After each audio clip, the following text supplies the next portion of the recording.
Hi, everybody. Thanks so much for joining us here at this Lincoln Project Town Hall.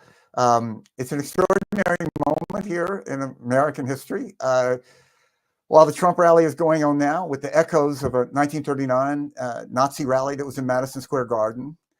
And there's an incredible film that the Academy Award winning documentarian Marshall Curry made called A Night at the Garden, which we're going to show a little trailer for it. Then we're going to show the film at the end. So stick around for the end. It's a 7-minute film. It's just extraordinary. Let's start with just a little glimpse here. We got about a minute of what A Night at the Garden looks like. And then we're going to do an interview that I did with Marshall, because Marshall couldn't be here tonight because he's actually in the belly of the beast shooting this rally.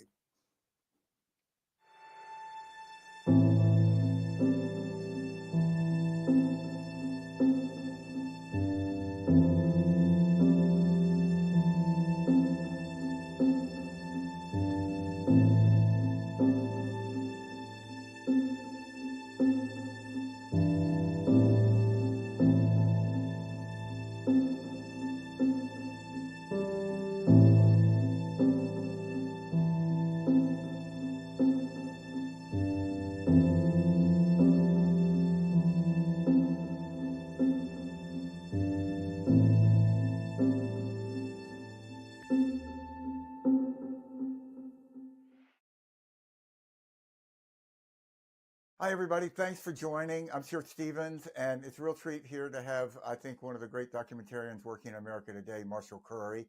Marshall, dude, thank you for joining us.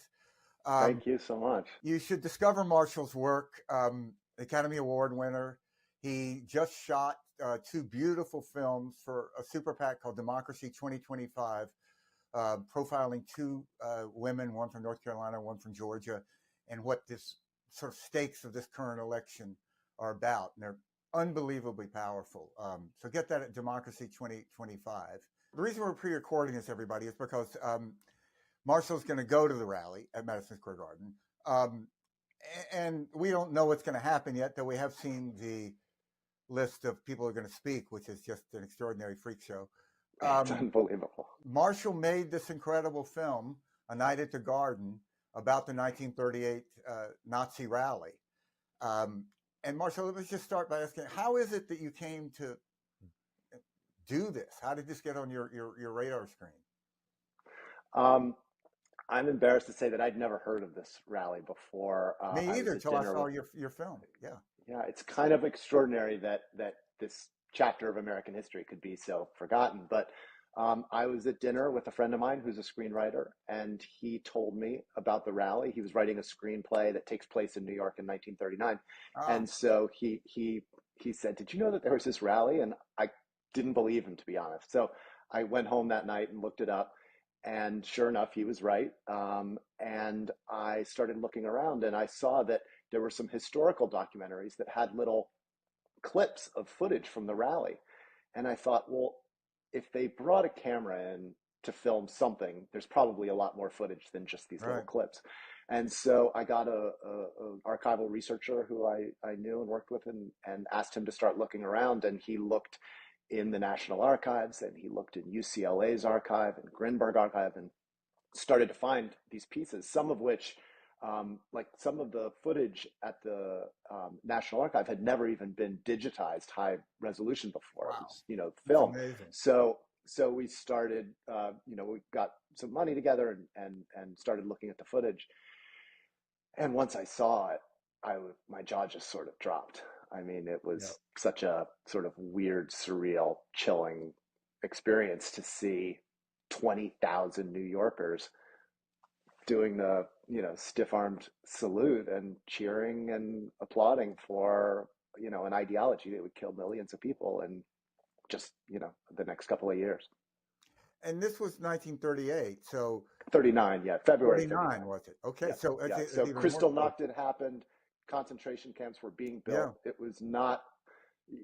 I think the first time I started to see it, I thought, oh, maybe this was sort of pre-Hitler, like 33, right? Something where it was like just this kind of ideology, but it wasn't a real thing yet. But no, it was a thing. It was real. the thing that struck me so much about it was Trump had just been elected, and it was clear to me that he was using some of the same Right. demagoguery that you see on the stage that night. So Mm-hmm. Fritz Kuhn, the head of the German American Bund, the leader of this American Nazi group, comes out on stage, and he uses a dark sense of humor to attack the press. He riles up his audience. He sort of cheers violence against protesters. He raps. He uses the symbols of patriotism, the flag and the Star Spangled Banner and George Washington to kind of sell an anti-immigrant philosophy, an insider versus outsider philosophy, and I was seeing all of those same things in Donald Trump, which is not to say Donald Trump is a Nazi. I know that if you say Donald Trump is a Nazi, it sort of Right. explodes the whole conversation. But he is a demagogue, and he uses those sort of dark arts of demagoguery to whip people up and to kind of summon their darker instincts. And that's the thing that I really wanted to kind of warn people and hopefully inoculate people, because if you see what happened in 1939 and you realize what it led to, maybe that could be a cautionary tale for people today. How do you see these two at this moment in America? What relevance? What should we be thinking about? When I saw the footage, I was really struck by the resonance. And this was probably 7 years ago now, is when this film came out and was nominated for an Oscar. It was one of the shortest documentaries ever to be nominated for an Oscar. The whole film is just 7 minutes of archival footage. So it was kind of a weird Yeah. experience to go to the Oscars with this strange little film. But when I first saw the footage, I thought, I need to make a documentary about this. And my first instinct was to make a very traditional film where we would have historians explain the Right. Right. Right. history of the group and how we Mm-hmm. got to this point. And I was just sort of playing with the footage one night, and I had this thought: what if we didn't explain anything? What if we just dropped the audience into this rally without any explanation and let them experience something, and let's get it out everywhere? Let's put it on Facebook. Let's put it on YouTube. Let's encourage people to pirate it and copy it. And my main goal with it was to just get this moment to be a part of American history that people knew, so that these images would be like the images of people being hosed in Selma during the civil rights movement, sort of Right. a cautionary tale for America's potential to do dark things when we're not careful and we're not sort of true to our ideals and our morals. Marshall, in the film, there's this incredible moment where a guy runs up on stage to try to stop this. Can you tell us who is that person and what happened to him and what that story is? Sure. So Isidore Greenbaum is his name. He was a 20-something-year-old plumber's assistant from New York City, Jewish plumber's assistant who went to the rally that night out of curiosity. He later said he had no plans of doing anything, but when he heard what was being said on stage, he was so outraged that he felt like he needed to register his protest, and so he ran out on stage. And as you see in the film, he gets punched and kicked, and at one point they even rip his pants off as they're throwing him off the stage. He was arrested that night and fined $25. And later he said, when he met with the magistrate, he looked at the guy and he said, "Well, gee, what would you have done if you were in my place?" And there's something about that line that spoke to me, because it's a question for all of us right now. I mean, we are in that place, and we need to think when our kids and grandkids ask us, what did you do in 2024, that we'll be able to answer that with pride.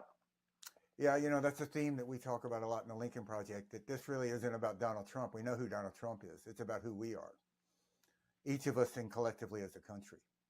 Well, thank you, Marshall. It's an extraordinary piece of work that you've brought out. Because if you hadn't made this, I think we'd still be at the level of we were before you made it, which is like a few people knew this happened, but no one really saw it. No one understood the relevance. So the importance of it out there now. I mean, who knew that Trump would recreate this? Is really extraordinary. I think we all owe you a big thank you. So, no, thanks for sharing it. And of course, if people want to look at it or share it with other folks, they can go to www.anightatthegarden.com and they can watch it there and have links to share it with other folks. Thank you, Marshall. Thank you. Oh, it's great. It's really a fantastic film. We're going to show it at the end, so stick around. So we're very fortunate to have three extraordinary experts on authoritarianism in various ways. Dr. Jen Murcia, who teaches at Texas A&M. She's in a fabulous mood because Texas A&M beat the brakes off LSU yesterday. Dr. Deborah Cohen from Northwestern, and Dr. Peter Simi from Chapman. This is a particular treat for me because each of you have written one of my favorite books. Jen wrote Demagogue for President, which is this incredible look at Donald Trump's rhetoric and how it fits in the pattern of autocrats.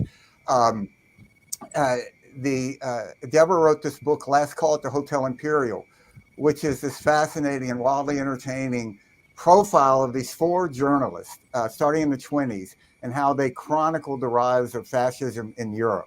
It's just a fabulous book. And Peter wrote a book called America Swastika, which I found particularly helpful, this last book that I wrote, chronicling the rise of white supremacy, the white power movement. I thought I knew something about it until I read Peter's book and realized I really didn't know much, and it was just great. So if you haven't read these books, I can't recommend them enough. Let me start, Jen, just with you to get your thoughts on what we saw this afternoon, the bit that we could see of the Madison Square Garden, and how you see this fitting into the sort of moment that we're in. Yeah, the most interesting thing that I noticed in all of the speeches today is the way that each of the speakers talked at great length, and in some detail, some of them, about how much Donald Trump is a martyr for them, for the cause, how he is being attacked, how he's being harassed, being threatened with jail, and all of these things, and that he's doing it all because he's sacrificing for the people.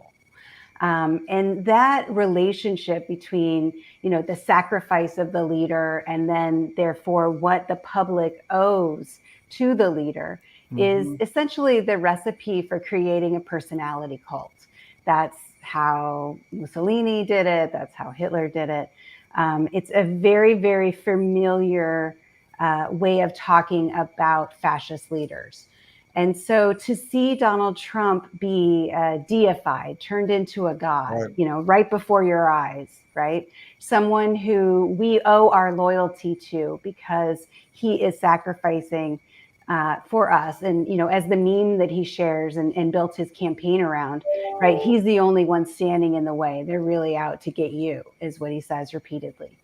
And it's just quintessentially fascist. Yeah, the whole martyr thing, I until you said that, it hadn't sort of struck me, but that was a recurrent theme through the whole part that we were able to see before this. Deborah, what are your thoughts?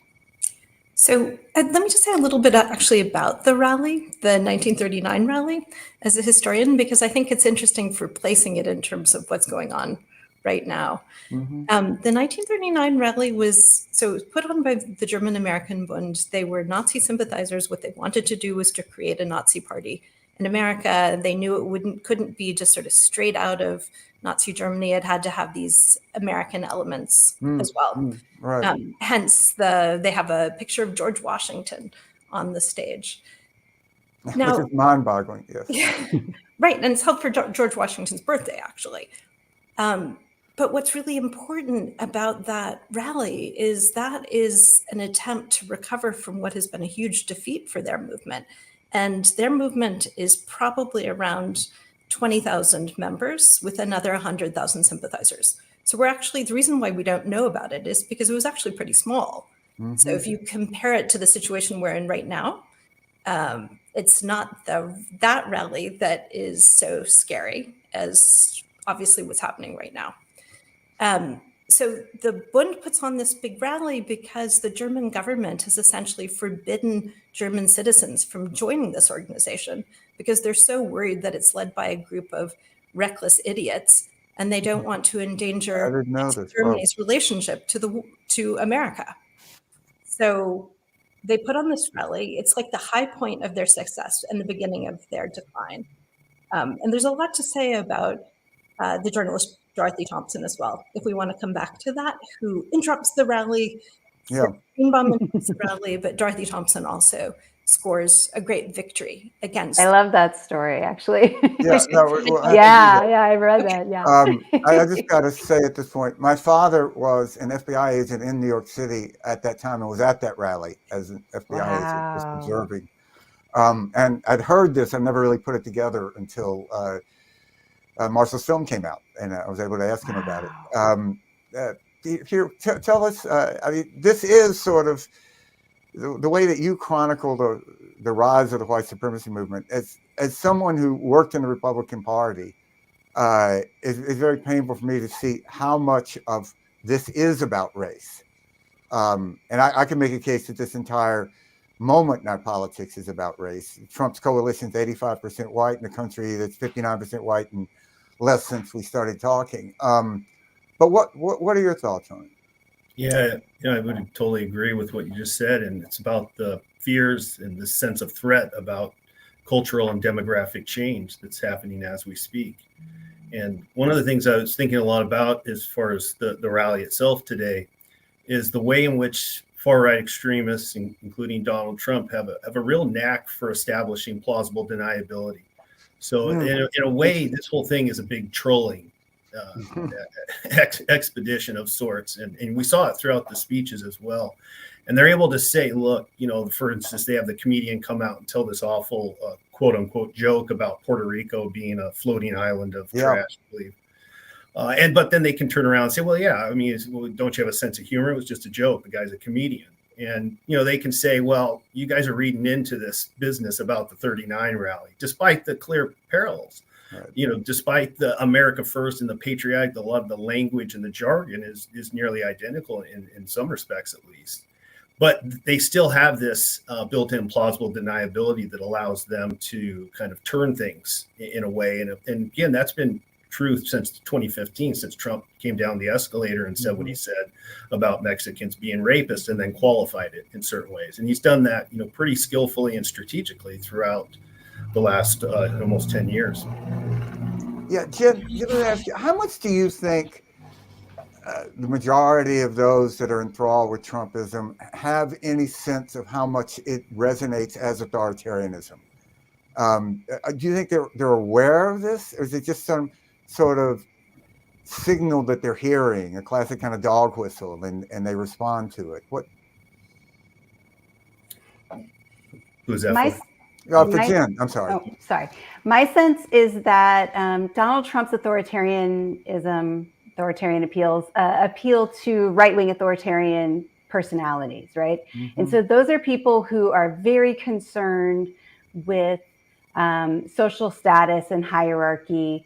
They don't like cognitive complexity. They like things to be very simplified for them. You're good or bad, you're black or white, you're us or them, you're with us or against us. They're very defensive of group norms. They look to a strong leader. And they're very willing to follow a strong leader in a democracy, but they're also willing to follow a strong leader in any other form of government. And if it's salient to them that to be a good democratic citizen or a patriot or whatever, to be loyal to the Constitution, what they'll tell themselves, to resolve the cognitive dissonance is what Trump tells them repeatedly, right? Which is they've already wrecked it, right? This is our country and they've already destroyed it. They've already wrecked the Constitution. They've already wrecked the rule of law. And so it's up to us to fix it. And so they'll tell themselves a story that says that really they're protecting and defending the Constitution and the rule of law, when in fact they're following someone who is going to do the opposite. Yeah. Deborah, earlier you were mentioning the story of this journalist. Can you recount that? And Sure. So in February of 1939 at the Bund rally, Dorothy Thompson, who at that point is one of the most famous foreign correspondents in America, she's writing a column to 8 to 10 million readers that appears 3 times a week.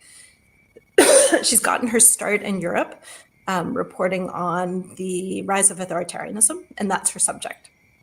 About a third of those columns are actually about anti-Nazi columns. So she decides that she's going to drop by the rally. So she says, I'm on my way to go and address Phi Beta Kappa, and I decided just to drop by the rally to see what these people are getting up to. Thompson has been an opponent of Mayor LaGuardia's decision to allow the rally to continue. LaGuardia thinks these are just pipsqueaks. Let's just let them go ahead. We don't want to do the same thing as our opponents do. And so Thompson is mad about that. And she's sitting and listening.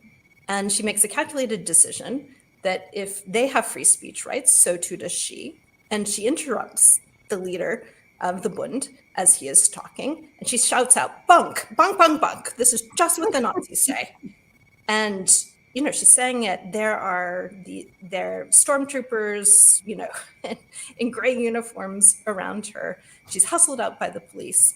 And then she says to them, I'm coming back in because this is my free speech right. There's no right not to laugh, not to make fun.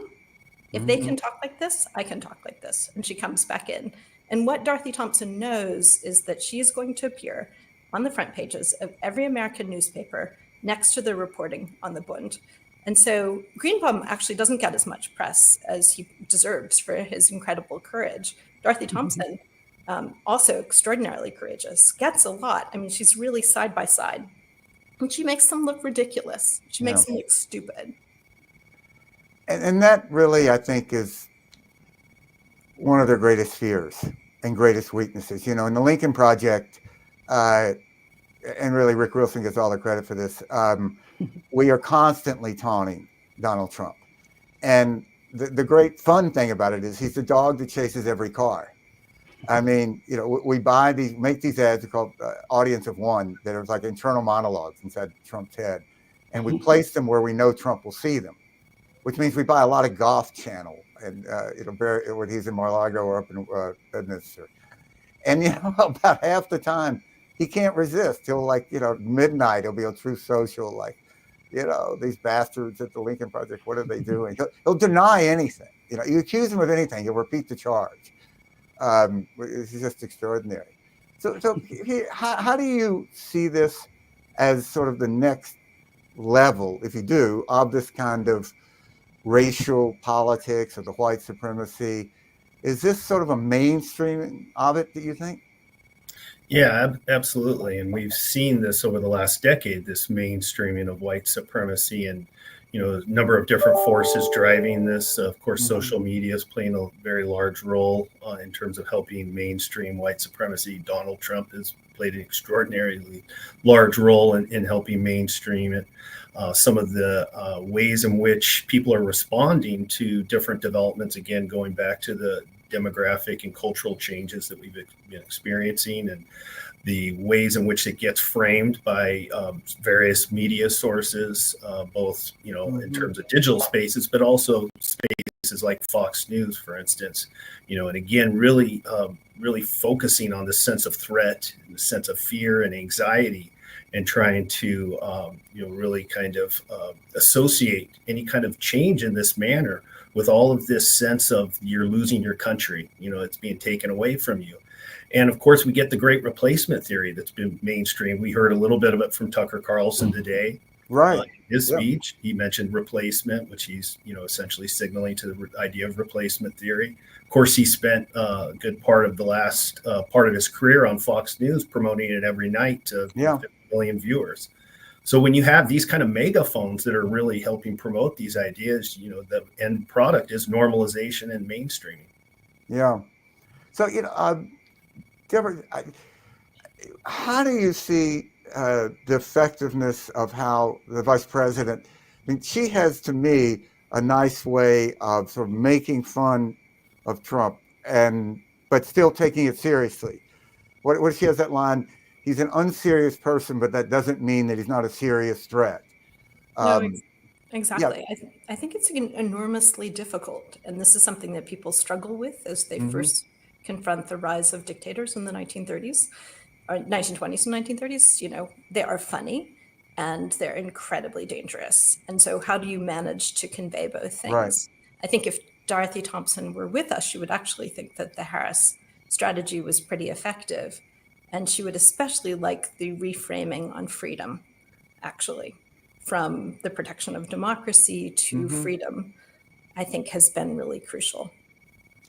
Yeah, at the Lincoln Project, we sort of were invented ourselves to speak to a group of voters who had been Republicans or soft Democrats that we would reach when we worked for Republican candidates. And one of the most effective things that we found is to ask people, is this who you are? Is this, do you really want to show them Marjorie Taylor Greene or show them Trump angry? And is this really what you want to be? And, people, part, it seemed to me, of the strategy that Trump had that to me isn't working is he's betting on an America that is really racially charged to a great degree. Like, when he talks about, he did a lot of it in 20s, doing a little bit more now, of trying to make people in the suburbs afraid if someone moves in next door, it's a different religion, to me, most of the people I know, if that happened and someone of a different race or religion moved in next door, they would go out of their way to show their kids that they were welcoming. And it just seems to me to be a bet on where America isn't, the majority of America isn't. Do you think that's a fair look at it? I do. I mean, he's betting on what, Roy Cohn advised years ago, which is hate works, right? And, that's not a fool's bet because hate is powerful. Hate is seductive. Hate is enjoyable, frankly. We don't talk enough about the fact that hate is actually an enjoyable experience. Really good point. Yeah. So, I'm with you. I certainly am trying to remain optimistic, but I don't underestimate the power of hate. And we've seen him quadruple down on things like the enemy within. All of this really promoting this kind of sense of hatred of the enemy, of the other, of those who are trying to take something from you. And unfortunately, we're going to see in short time here whether your bet is accurate or whether Trump's bet is accurate. Yeah. And it's not just hate, it's fear. I'm sorry to interrupt, but the way that the creating hate objects works, right, is to make people afraid. And so the way that you take over, a democracy and turn it authoritarian or turn it fascist is that you use, just constant and widespread fear appeals to scare the crap out of people. And essentially what Trump has done is terrorized his followers. Right. They are walking around looking at the world as if they are constantly being threatened, and that they're in the fight and flight response. Their amygdala is hijacked. They're paranoid. They're desperate, right? And that's what you want if you're someone who's trying to turn a nation fascist. Is you want to terrorize a public and to make them believe that you are the only strong leader, the only one who knows how to save them or who sees them or who wants to protect them.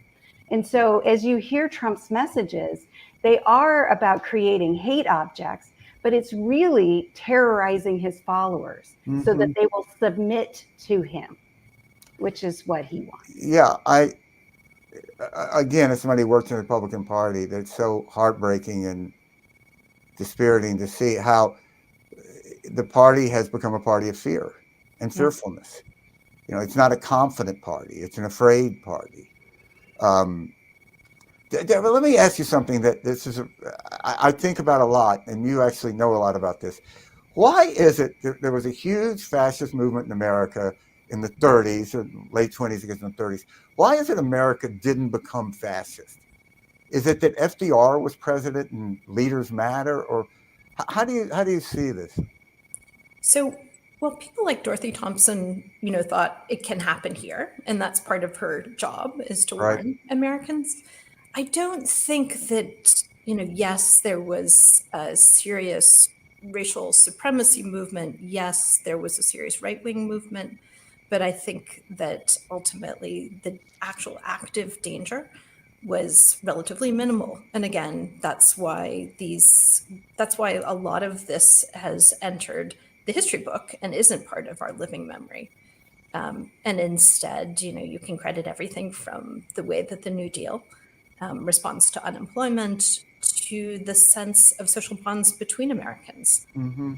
Something that Dorothy Thompson, to bring her back again, is really interested in is where's the constituency of people who really love liberty and really want to support that. And that's why I think that the Harris campaign's movement to freedom has been so important, because trying to activate that sense of the national past as well.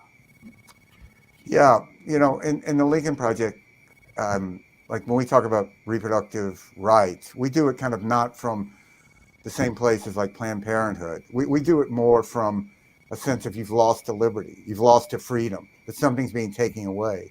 And if you think about it, all the ads that we used to make against Obamacare, they were all predicated upon this idea you don't want the government to come between you and your doctor. And that sort of resonated. I think it was always overblown, like a lot of stuff is in campaigns. But that really is true now that we're in this post Roe v. Wade world. Yeah. So Pete, let me ask you something, because to kind of look at the dark side here.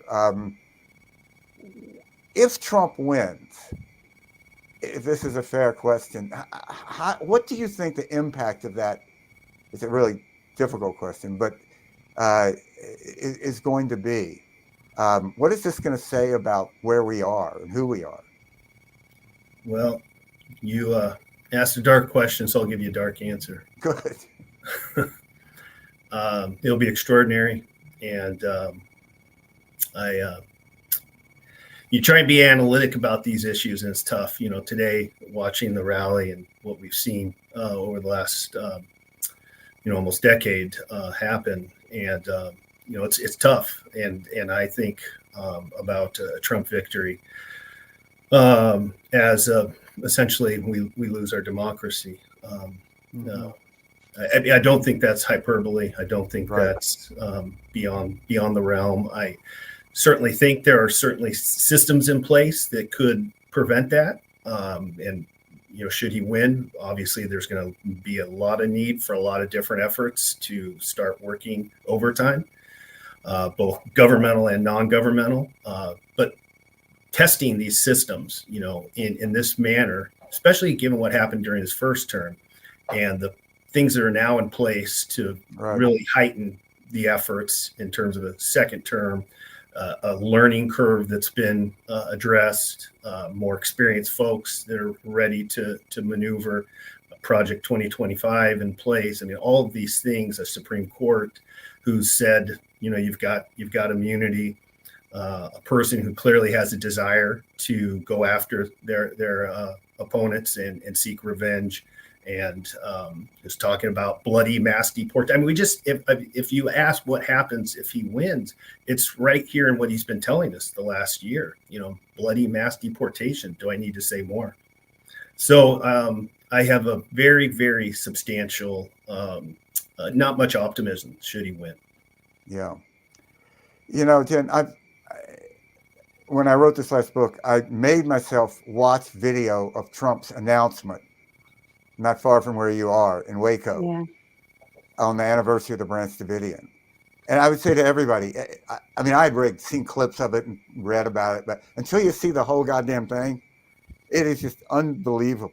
It is basically a declaration of war against the United States, against democracy.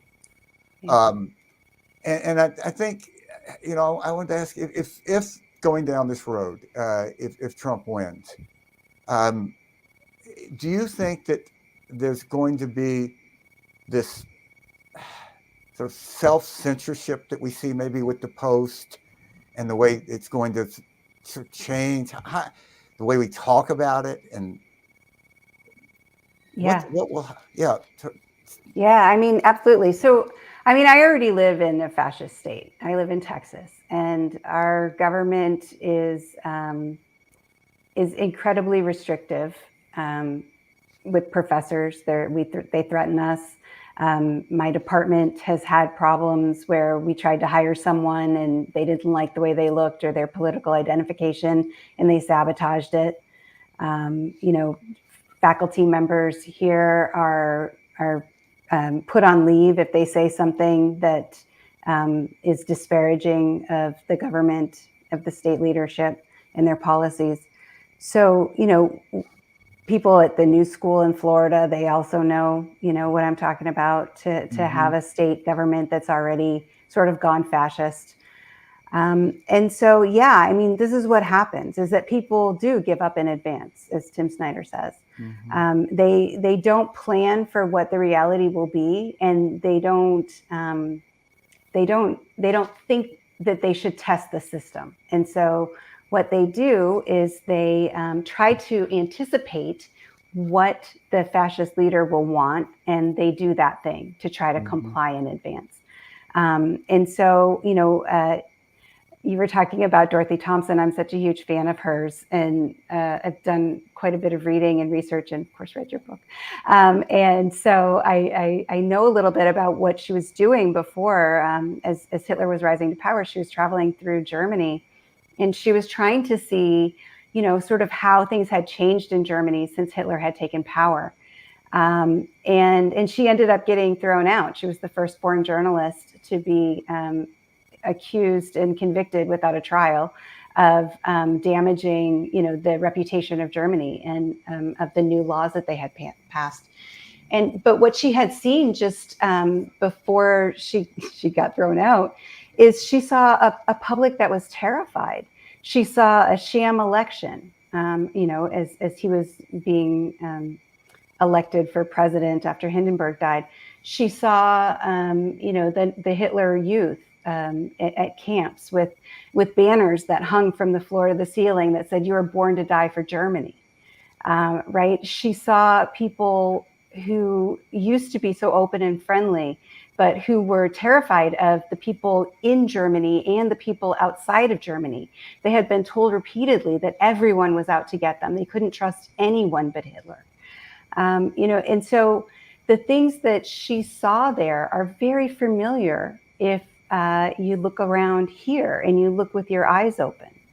And so, yeah, I mean, there's a way and a pattern, right? And so you kind of know what to expect if you know what to expect, and you know how to resist. But for most people, they don't know.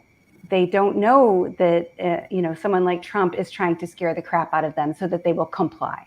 You know, and they don't know that, you know, you need to be able to make eye contact with people, and you need to be able to gather in public spaces like libraries, you know, and you need to support food banks and things like that.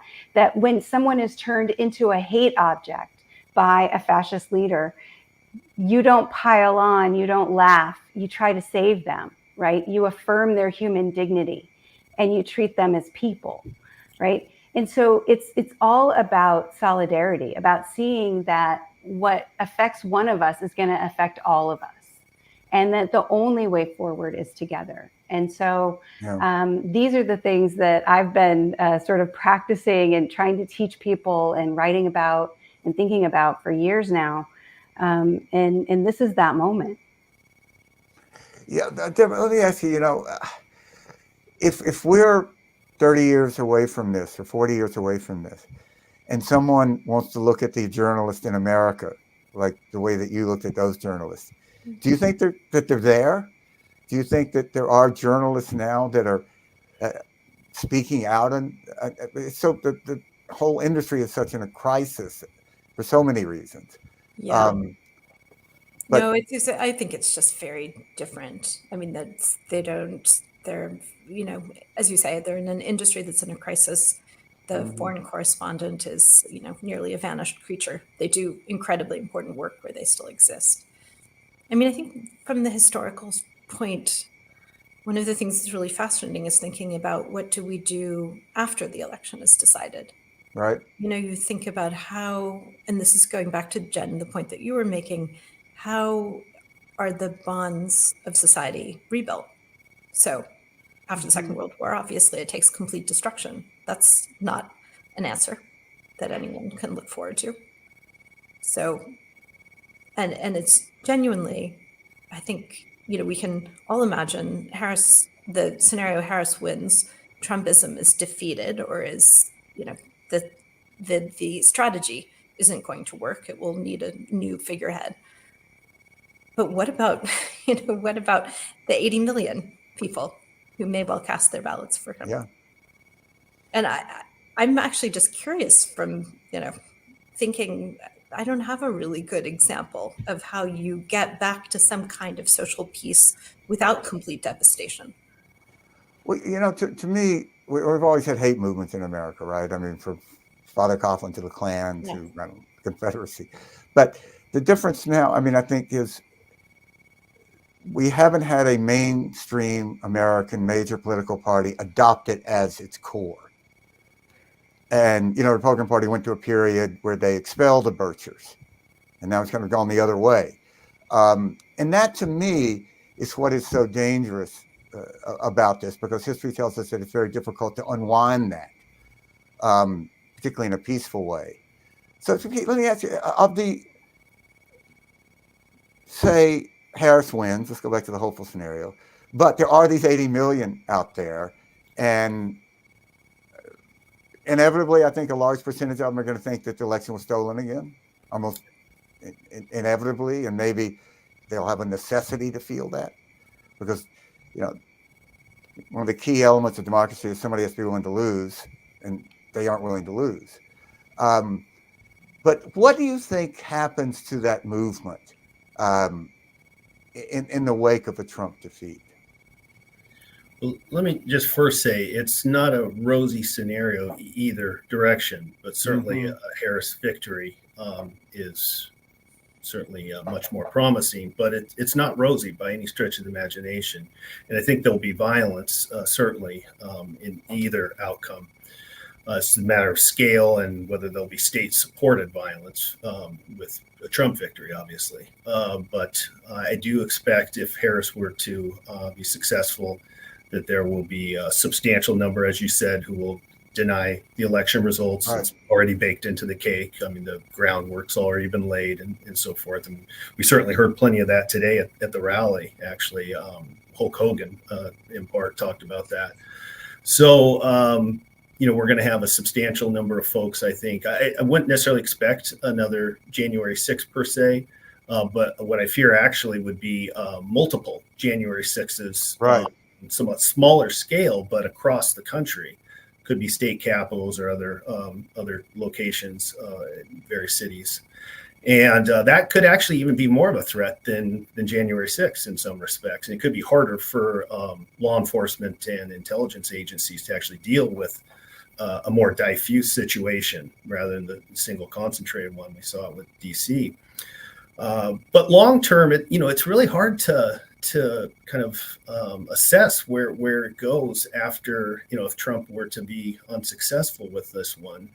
It's hard to know what he does exactly, I think. I mean, he's obviously not going to admit defeat, but what does he run do? Again, I think. You think he'll run again? Well, yeah, it's his business.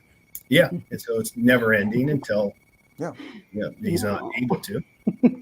Or if he stays in the game, then the 80 million stay in the game, right? So if they have him to continue to have faith in and see as the father figure, that he's touted himself to be. And of course, we heard a very bizarre, perverse version of that the other night from Tucker Carlson.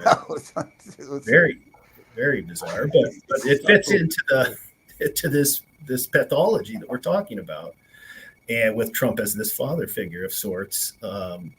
And so if they have that to continue to believe in, then we'll see, some cracks, and we'll see some people peel off. We saw it after January 6th to some extent, but certainly not in the kind of significant numbers that we would have hoped for. And how do you engage in some type of large-scale disengagement, de-radicalization process? We don't know. It's hard enough to do it on an individual basis. I've spent a lot of time working in the intervention space with individuals and trying to get them, the kind of support they need. And these are folks who want to leave. And that's really hard to do it for one person who actually wants to change their beliefs. We're talking about millions of folks who don't necessarily want to change their beliefs. What do you do with that? It's a really, I think, uncharted territory. Yeah, and Jen, just to finish up, I mean, one of the things that I think strikes all of us, is the way in which the language of violence has become so normalized. Yeah. Across the Republican Party. I mean, you see that with DeSantis, and isn't that incredibly dangerous? Am I wrong? I mean, that It is incredibly dangerous. It calls to mind, what I think of as the really big lie of fascism, which is that politics is war and the enemy cheats, right? Mm-hmm. So it asks us to see our political opposition not as good people who think differently than we do, have good reasons for those policy preferences, but as enemies, right? Enemies are irrational. Enemies are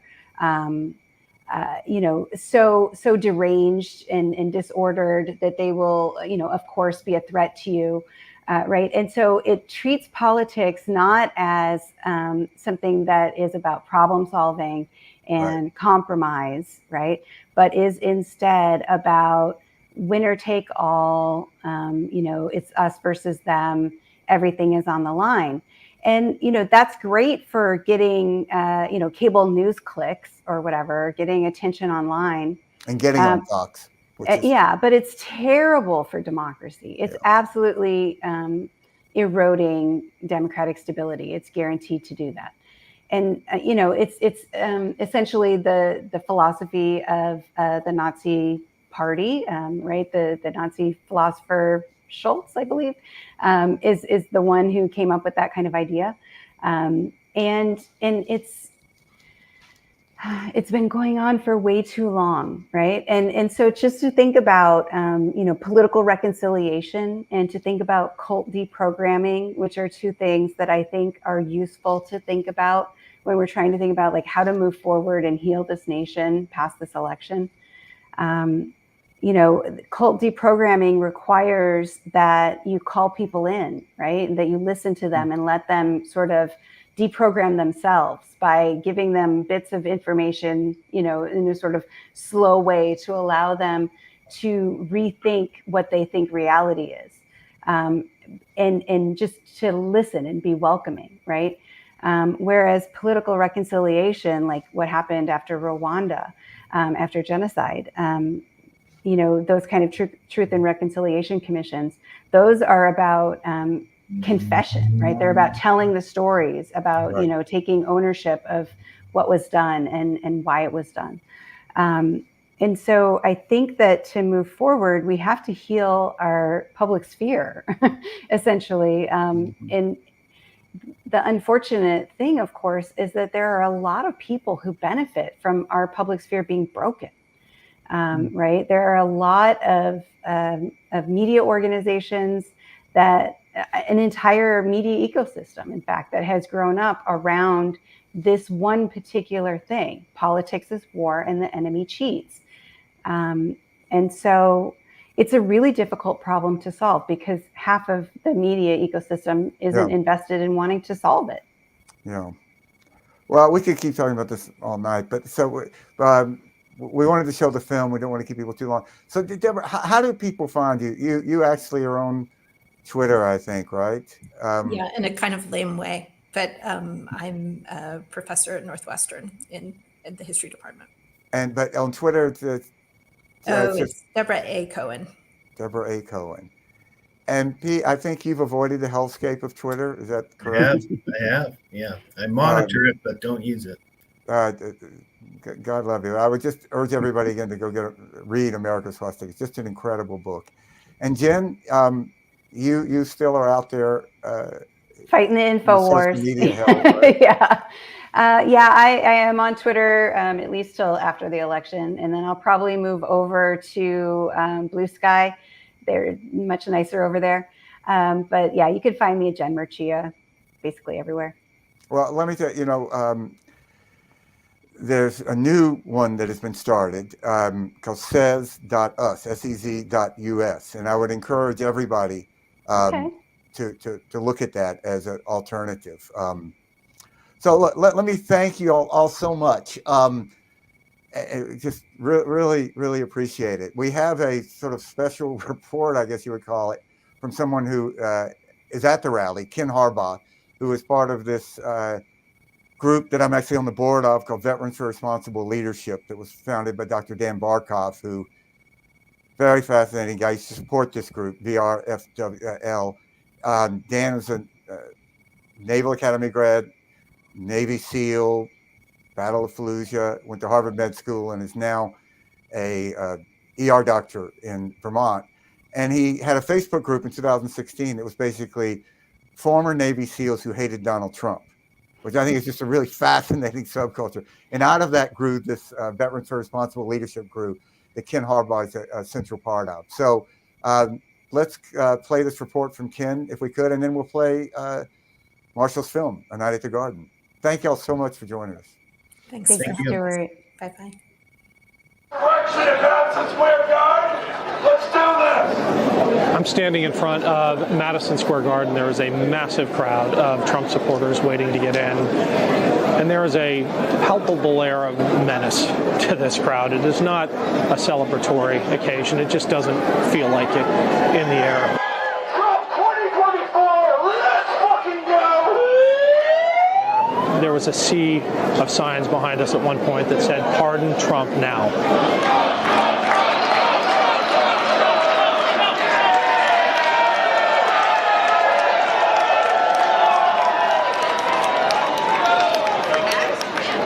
And I think that is part of the message tonight. This feels like a hedge from a campaign that is not confident of winning, that is afraid that if and when it loses, it will have to take its fight to the streets.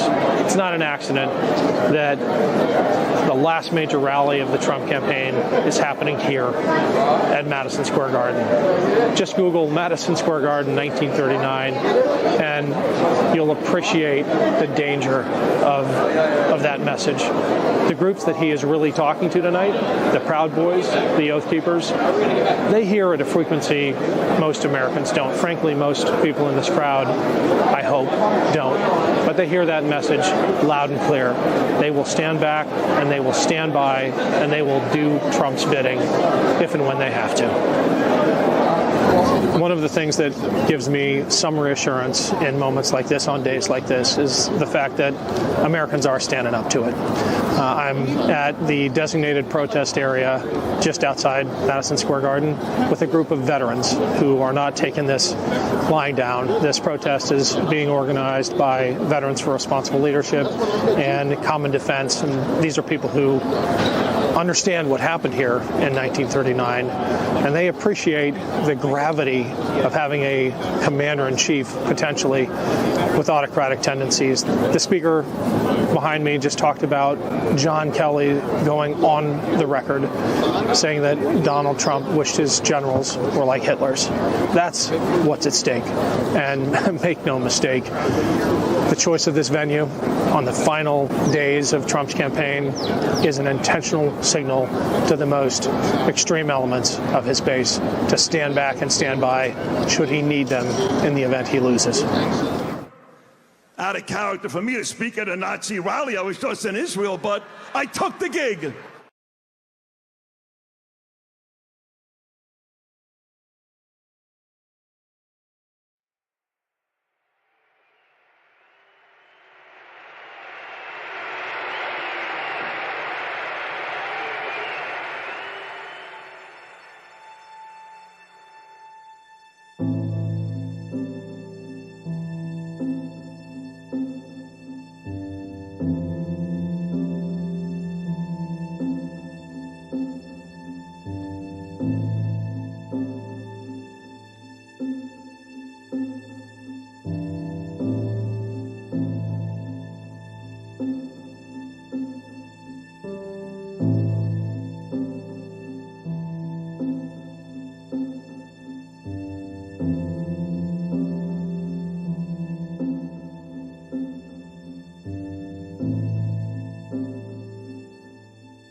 pledge undivided allegiance to the flag of the United States of America and the republic for which it stands, one nation, indivisible, with liberty and justice for all.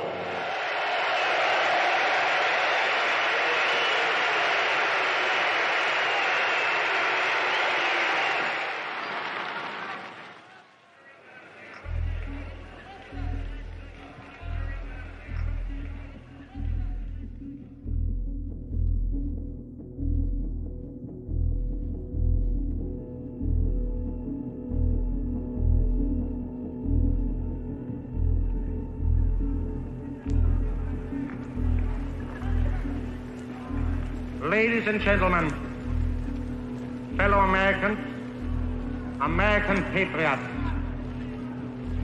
I'm sure I do not come before you tonight as a complete stranger. You all have heard of me through the Jewish-controlled press as a creature with horns, a cloven hoof, and a long tail. We, with American ideals, demand that our government shall be returned to the American people who founded it.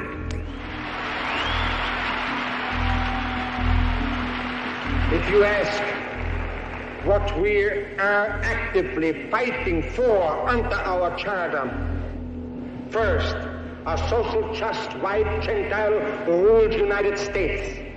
Second, Gentile-controlled labor union, free from Jewish Moscow-directed domination.